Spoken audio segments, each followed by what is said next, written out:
We welcome you to the all-new, brand-new inaugural edition of the Cool FM Live Foodie Show. Yeah!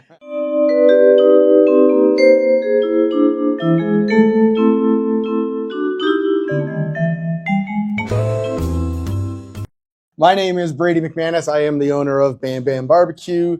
Formerly had the restaurant, now the food trailer. I'm honored that Todd asked me to host this show, and working with Tony and then a conglomeration of a lot of guest hosts and stuff that we have planned for the future. I think it's going to be a lot of fun. So I'm really looking forward to this. And so for our first guest of the show, here we go, Tony. Hi everyone, my name is Tony Pham. I'm the owner of Indochine restaurants, and I'm very grateful and truly appreciate that Todd asked me to be in the first shows of the new topic, new show, and I hope that everyone is gonna have a great time with us. Yeah, and so kind of where we see the vision of this going and the purpose behind it is as social media grows and everything that's happening in the food world, and then things that are being posted and shared and things that are trending and going different, there really is, it's hard to differentiate what's true, what's not true, what's affecting us here in Cochise County, what's affecting us in Arizona, what's affecting us right here in Sierra Vista. Everything is a little bit different. So be putting some time and resources and effort and getting into the bottom of what's really happening and giving restaurant owners an opportunity and a platform to be able to come and speak and talk.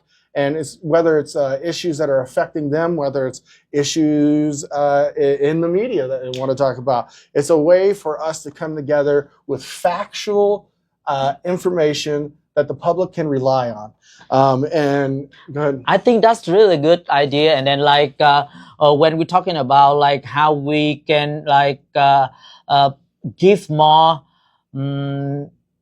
informations, and then also entertains the audience of Cool FM more, and then we come up with the ideas of talking about a food show. It's really good topic actually, especially when we're talking about food. You know, I'm already been in business for quite a while, and then within that period, I see a lot of restaurants.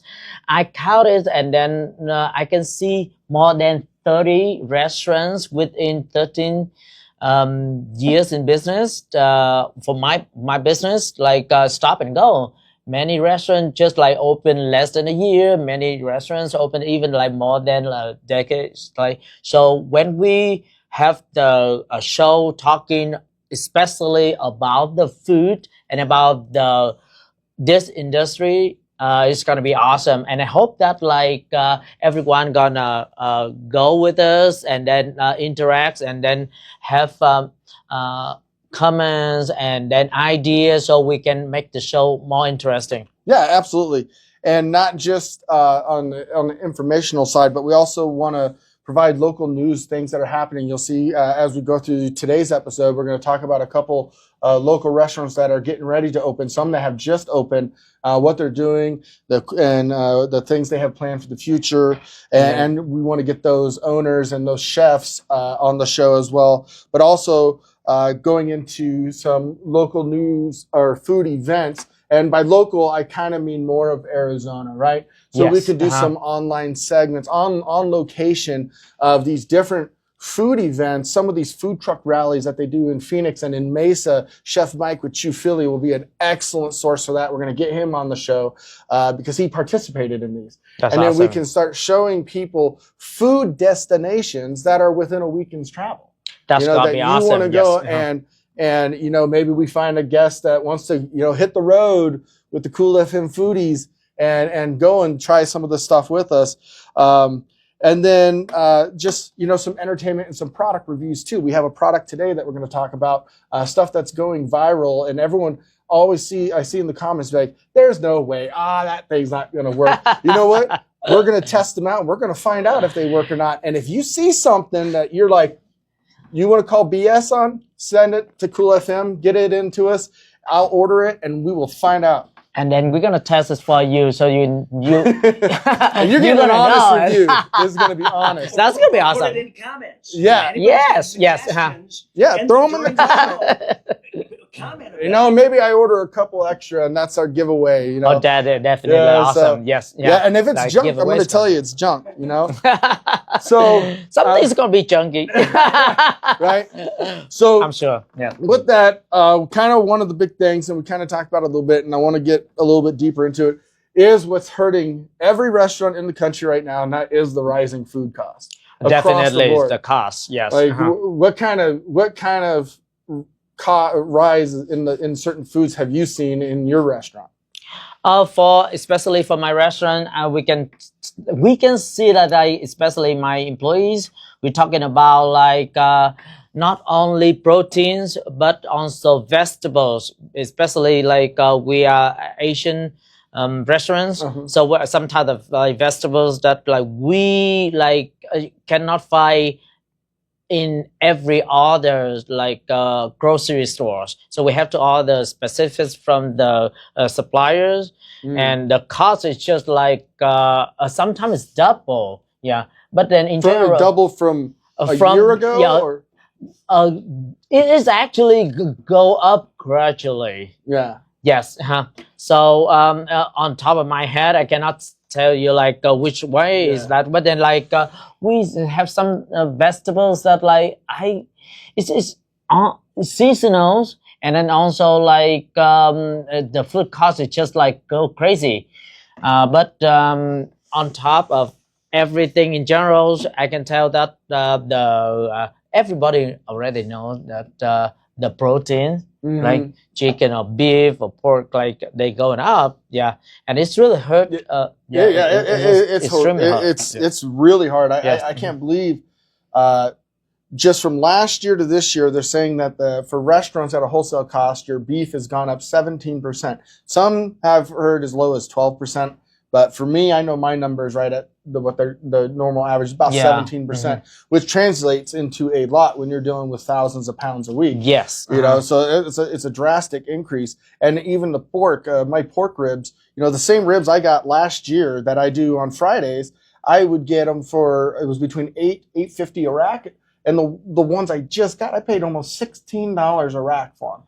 That's and so crazy. My sell price has gone from $30 to $43, when honestly I actually should be charging close to $50. And I mean, it's going to price. It's not just me. It's any restaurant. It's going to price themselves out to where customers are going to reach a point where they're just, no matter how good it is, they're not going to pay for it. Yeah, you know?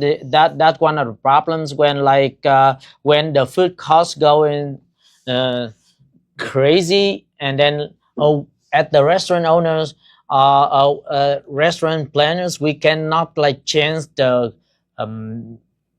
menu price like weekly. Is that right? Yeah. We usually like if you notice that like we if we have to change our price, it's gonna be like the beginning of the year. Yeah. When you try to do it. Yes. But then like most of the restaurant, we have to keep the price like constantly is like as is for 3-5 years. Yeah. But then like everybody know that we go to the grocery store, we're gonna see that the price cannot stay the same. The produce cannot stay the same 3 to 5 years. Yes. Yeah. So technically, it's like what the profit margin's gonna be very low. Yeah. That one of the topic we're gonna talk about. Like the profits of the restaurant business. And speaking of the changing of the prices, I actually was online to order some dinner the other day, and I actually like how they did it, and they're here local. It's 143 Street Tacos. And when you go to their website and you go to like the prices for the tacos, it actually says prices aren't posted because of the cost variance of their ingredients. So and I think that's ingenious actually, because it has affected me on a personal level, and I know other restaurants where someone comes in with a restaurant from menu from 8 months ago. Yes. And I'm like, my biscuits and gravy was $6.25 and now it's $7.18, and like that's not the price online. I'm like, I can't control the 800 menus that go out there. So what they did, I think, is actually really, really smart. Yes, I think that's smart. But then also like people gonna when they don't see, like if I order online and I don't see the price, it's kind of like I gonna have like a hiccup when I decide to order. Like, well, now if you go onto the ordering apps, yes, the prices are there. Right. It's just on their website. You're not ordering. It's just saying the prices on the menu. It just says, yes. So like if you go to the store, like go into their actual restaurant, physical restaurant, but if you go to like DoorDash and stuff, their prices are all listed. That's really genius. Because like if you do the price on website, I think the website we can do is like 1 for 3 strict tacos. We don't have to put the price on the website. Yeah, is it right? Yeah. So we can have because like I believe that like when you work with the third parties like delivery parties, the price gonna be a little bit different. Yeah, it's always up because they take a percentage. Exactly. So like DoorDash, for example, they take 30%. Exactly. So, so when if someone sees the price for the food on DoorDash and then they go to the store, they're gonna be happy because it's so much cheaper. That's right. And also, I noticed that some restaurants they also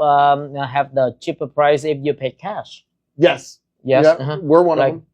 It's 4%, 3 to 4% or something like that. Yeah. Yeah. So if you carry cash, like you're gonna have a better price at the restaurant. Yeah. So and then going with that, so we're looking at the differences between say a more established restaurant and a newer restaurant. And by established, I'm looking at a restaurant that's been up and running successfully for 5 years or more. And how does this rising costs affect them differently than say someone that's newer in the industry? And so when someone has figured out the mold, the solution to how to be a successful restaurant, and they've branded themselves. If you're here for 5 years or more, you effectively have a brand. Your community knows who you are. They're seeking you out when it's time to go out. So their issues and complications may be a little bit different. One of them may be, okay, we got our brand, so now we have to, like you mentioned, either raise our prices on the menu, which you can only take that so far, right? Once you've exhausted that, now you got to look at your menu and figure out, okay, so we have 15 items. What's our 5 least performing that we can get rid of and maybe provide with a cheaper option? For me in the high protein focused area, right?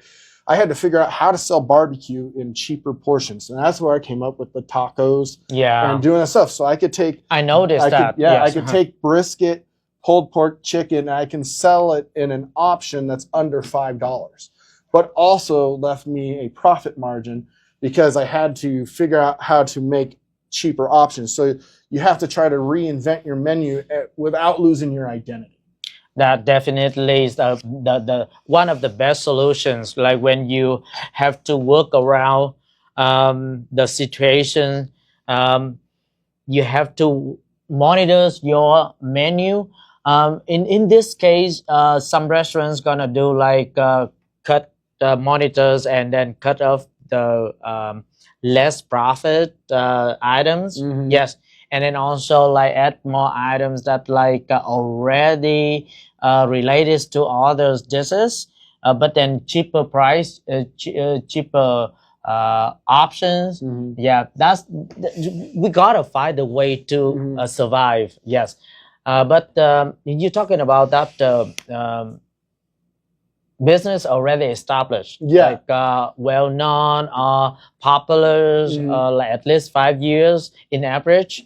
But then how about the new businesses? How can we survive if we just started? So if you're less established, so a lot of times, and this has been in my experience and through my research, is your first 3 years you're trying to reinvest and grow, maybe pay off debts that you accrued in order to get your restaurant open and everything. And you already have this small profit margin, but you haven't established this strong enough customer base to where you start to see your business go down.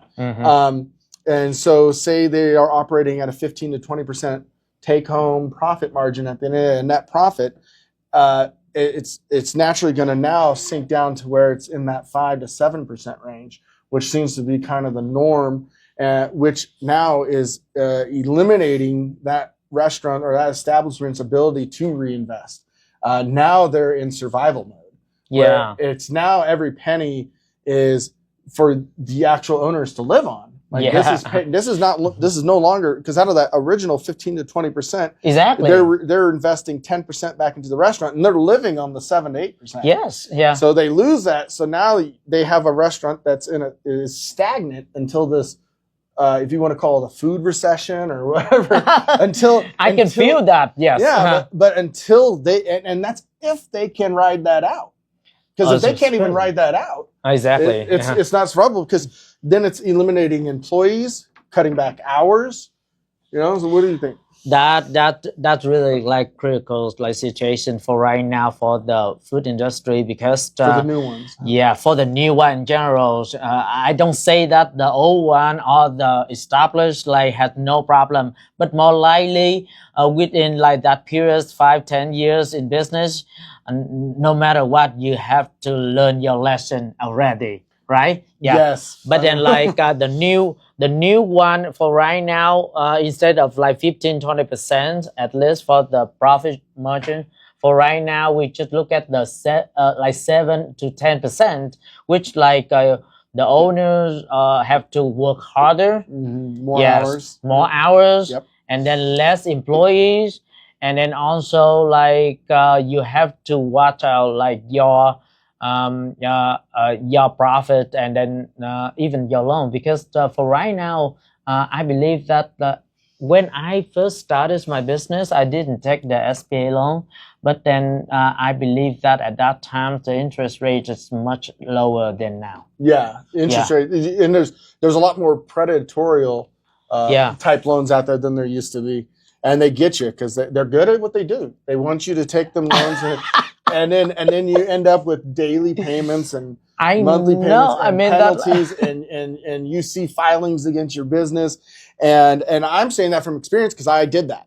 I didn't know any better. I got into a horrible predatory loan that almost collapsed me a year and a half ago, and I had no idea what it was until it was too late. And luckily, I was able to get it paid off.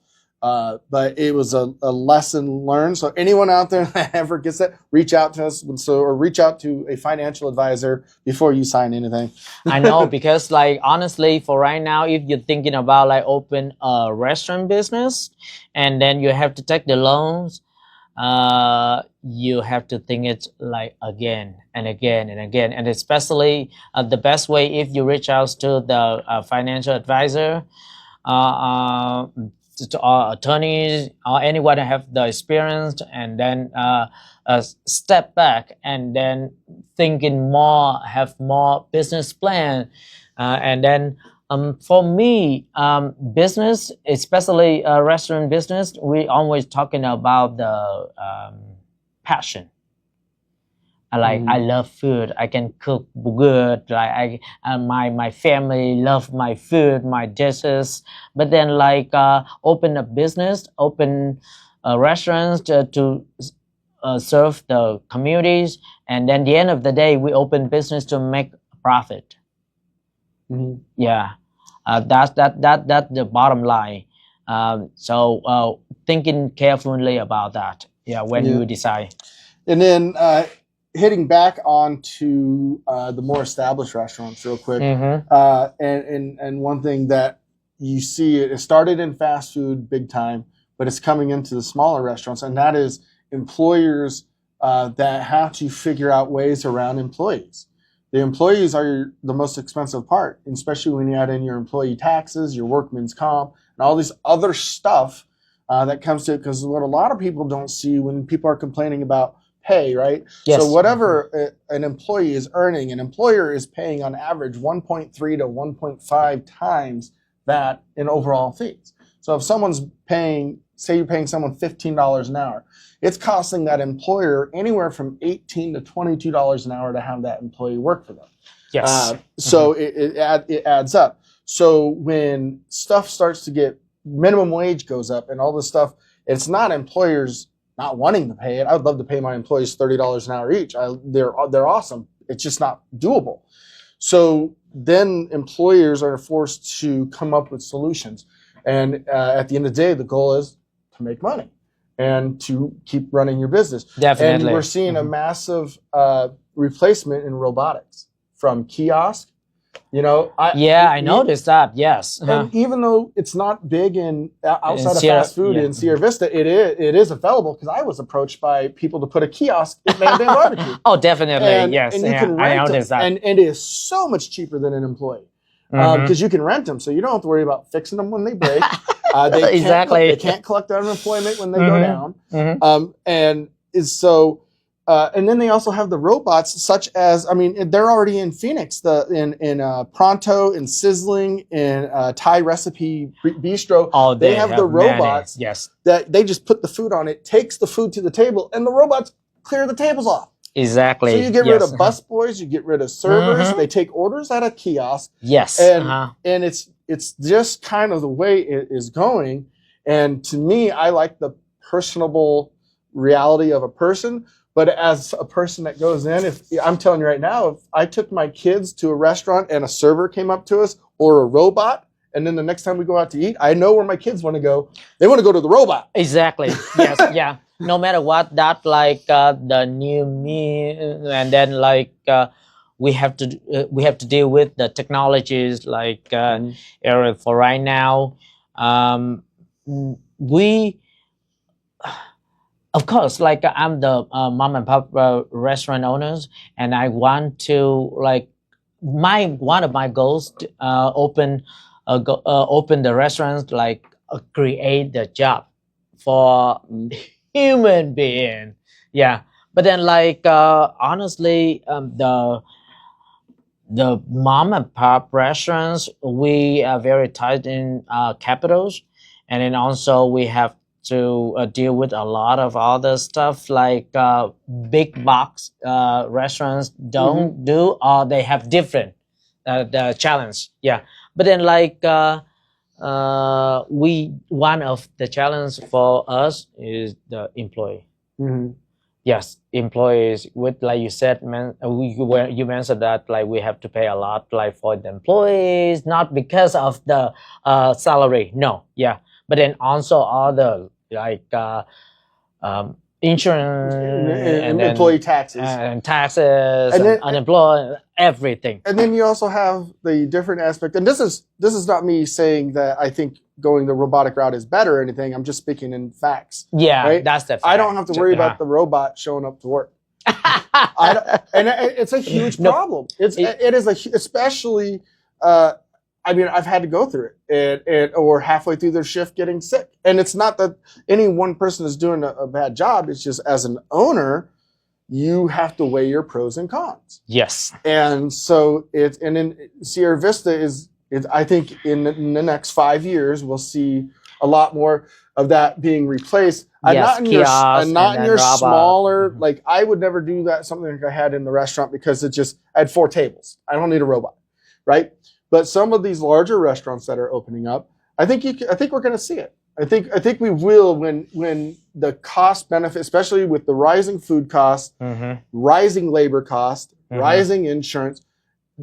At the end of the day, these guys who have these big establishments with 30, 40 employees, they got to cut costs somewhere. And right now, that is where that's one of the solutions. That's one of the biggest, quickest solutions. Yes.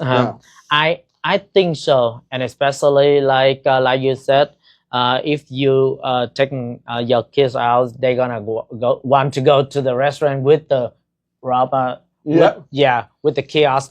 I took my niece and nephew out, and then they just go straight to the kiosk and just they start hitting the buttons. They don't need to talk to anyone. They know exactly what they want, and they're good at it. Yeah. Yes. So, all right. If we don't have anything else with that, I think we can kind of move on to the last couple parts of the show. So with that, for the next episode, which will be in 2 weeks from this one, just kind of give you a hint, we're going to be talking about our favorite 20 ribeyes for $40. That sounds great. I'm gonna deep dive. I still got a lot of research. I got labeling and then everything, but we're gonna come back. We're gonna deep dive into that, but that's gonna be for the next show. I just kind of sound like very interesting for the next show. Yeah. But then, like for this show, what you gonna have for us? All right. So real quick, we're gonna talk a little bit kind of locally, and what we're trying to do is we want to branch out. When we say locally, we're really talking Cochise County, right? We're not just talking Sierra Vista. So anyone who sees this, all you restaurant owners, general managers, anywhere in Cochise County that we can feature you, talk about you, you want to be a guest on the show, please reach out to us because we want to branch out. This is not a Sierra Vista show. This is a Cochise County show. But a couple places, and I reached out to them, and I think she's going to get back to me, and we're going to go out there, is Stampede's Shotgun Cafe in Tombstone. Wow. I have been seeing so much about them on social media. Wow. That's a very their good food name. looks amazing. Yes. From the people with the guac and roll, their food truck, you've seen them at their events. I've never not seen them and not got food. That's awesome. Yeah. And then if you guys like from your locals, I'm talking about like if you're from Bisbee, Wilcox, Tombstones, or Huachuca cities, or any others in Cochise counties, and then you want to introduce your local mom and pop establishments, like reach out to us, and then we gonna contact them and then invite them to the show and introduce and talking about like food. Yeah, and then we also have another food truck that just came in the last 2 weeks. Which one is that we're talking about? The True Philly Cheesesteak over at the Flower Shop. Here you go. Chef Mike, yes, and his wife. Just a couple of days, but then like I personally like heard a lot of positive reviews about his business. Yeah, it's going really well. I've had his cheesesteaks lots of times. They're really good. If you don't get it with Cheese Whiz, it's not a cheesesteak. That's me. I love cheese. So, but no, his stuff is really, really good. He's over there at the Flower Shop. You guys check him out. I believe he's open from 11 to 1:30 and then 4 to 8. His exact days, I'm not sure. And then last, I just want to hit on is the Guadalajara that's opening up over here in the old Outback. Yes. Not the Guadalajara down over at Foothills. It's a completely separate entity. And so when I found out they were coming here, I went to Tucson and I checked them out. To see. How was it? It was amazing. It was absolutely amazing. I love that they do tableside salsa, tableside guacamole. Wow, that's awesome. Yes. Yeah, so their food was really good. Their service, the atmosphere, I think it's going to be a great addition. It's not like any of the other restaurants we have here in town. And then as far as Cochise County, I'm still branching out, learning the food and like Wilcox stuff. So I can't speak on personally from their Mexican food. That's one of the things when we're talking about Cochise counties, especially in Sierra Vista. We have a lot of Mexican restaurants already. Of course, everyone have different tastes. But then like these new restaurants coming in towns, and according to your reviews, your personal reviews, it's gonna be one of the hits. And it's because I think they're bringing a completely different atmosphere.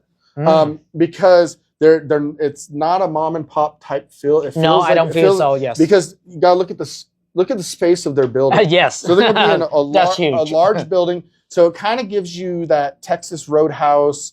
I think it's bigger than Applebee's or Chili's, but that hustle and bustle. It almost is gonna give you that big city vibe. Yes. So like when you go out, for the people who like that, there's people who don't like the sit down and quiet. Sierra Vista tends to really enjoy the sit down and quiet. Definitely, because like we are small towns, no matter what. And then like the majority residents here retires. So we want something quiet and then relaxed. But that doesn't mean that like we don't open to other options like this new restaurants with different vibe. Yeah, I think it's going to be a massive hit with the soldiers on post. Yes, I think with your senior classes, your captain's career course, all these guys, that is. I mean, I went through it, so I can talk. I'm talking on experience on that, right? So it's going to be that type of fun pre-party. Go out, get food, get some drinks. Like I think they're gonna be massively successful. That's awesome. That sounds great. And then that actually add more of the varieties for the market, Sierra Vista like food market. We have more choice. We have more opportunities because like we are from small towns, but then like we have the opportunities to experience the big cities like establishments and then different vibe. So that a positive side and then a positive point of views for the residents of Sierra Vista. So you have more option. Yeah. Yes. Yeah. Awesome. So we're going to move into our next piece, which I think is going to be a fun piece, kind of what we talked about getting. What is that? Is our product review. All right. What do you want to review today? All right. So we got some herb scissors, these herb cutters that we're going to cut to a short little video. And Tony, you're going to get to try them out right here. Here you go. As soon as we come back from this video. You guys enjoy. How's everyone doing? This is Brady with the COOLFM Foodies, and we're going to do a little product review on some herb scissors. I got these off of Amazon. I've seen them go viral on TikTok and other things, so I figured let's see what these things are all about, if they're worth the purchase or not. First, I do like the packaging. It came out really nice. So I usually judge a product first off of the packaging and how it's received. If they put a little bit of effort into it, a nice design, it's very obvious what you're buying. So that's already a good start there. But let's get these things out and let's test them. So for me personally, I have, a lot of knife skills, so I tend to prefer to cut my own stuff. But I can see why they do feel very durable. I like that a lot. Let's see, this is some tarragon here. So the whole purpose is, oh wow. Okay, this is pretty neat. Wow. Okay, that's way better than I thought it was going to be. No joke. I thought it was going to be kind of tough to cut through, and that's why I chose the tarragon. It has a little bit of a thicker stem that runs through it. Normally you pull these leaves off and that smells really, really good. Let's try, okay, this is just some parsley. Wow. See, I would actually, for certain prep, I actually almost think I would have new employees, some that are less skilled with their knives. See, it looks like it comes with this little cleaning kit here, because you can see it does look like it tends to jam up, but this just goes right in, pulls them right out. That is really impressive. A lot safer for someone that does not have, like I said, have the knife skills. So just some green onion. So, you also are getting real consistency, which is an issue. So like I run into that doing potato salad, coleslaw, anything else that requires a lot of cutting. I don't really like how it does the green onion. It seems like it almost mushes them. So, which, that's not really an herb. This is a herb scissor. I just wanted to try some other things with it and see how it came out. But it did cut it, but you can see how it kind of mushes it. The herbs, it worked fantastic on. Now, just out of curiosity, I'm like, why not? It's mine. I can do what I want. See what happens. Yeah, nope, you're definitely not doing any of that stuff. Looks like I had them upside down anyways. Yeah, it's not going through celery. Let's try a carrot. Yep, nope. But like I said, back to the herbs. For this, absolutely. For herbs, if I were to give this out of 5 stars, if you use it for its intended purpose on the herbs, it's like a 4.6. I would definitely recommend it to anyone who works with a lot of herbs. If you don't do a lot of herbs in your cooking, then it really isn't going to serve you a purpose. Honestly, I just tried it on, like I said, other things. Even on the green onion, it really kind of turned it into mush. For anything outside of its intended use, definitely isn't going to work. But if you're someone who, like I said, goes with a lot of herbs, definitely recommend it. All right, welcome back. I hope you guys enjoyed that little product review. And that was an honest review. I opened it right there. It was the first time I've ever touched them or anything, just like it's going to be Tony's first time. So, I went and got us some mint, some parsley. Oh, Tony, first time. Woo! Woo! Yeah, all right. So grab these. Let us know what do you think of them. You can take the cover off. So these are herb scissors. They're for cutting herbs. In the video that you didn't see, I did try to cut like celery and carrots. Not work. It's only for herbs. This is the herb. Yes. But for people who cut a lot of herbs, I'm not going to give you anything I said. I just want to see your honest feedback. So let's go ahead. Grab that mint real Okay, quick. first of all, like this, scissors are very like steady. Like for me, it's not a 99 cents product. Yeah, I assume this one is around like $4.99. $9. $9. Here you go.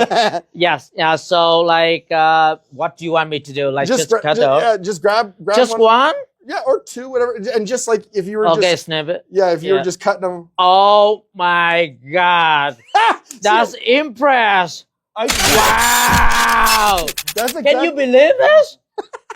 That's exactly what I did. That's awesome. I want to cut more. Yeah, try more. Like, wow. And then not only one spring, but then you can do have all a of them. bowl too. Like, oh my God.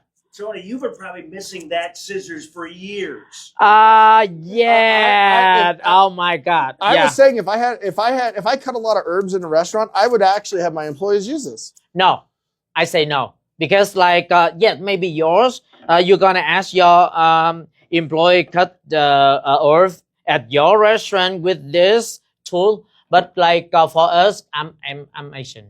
I'm sorry. Yeah. But then like we are Asian restaurants, we use the knife. And then like we don't use this one, just cut like this. This very practical and very good for the household, like for the housewife.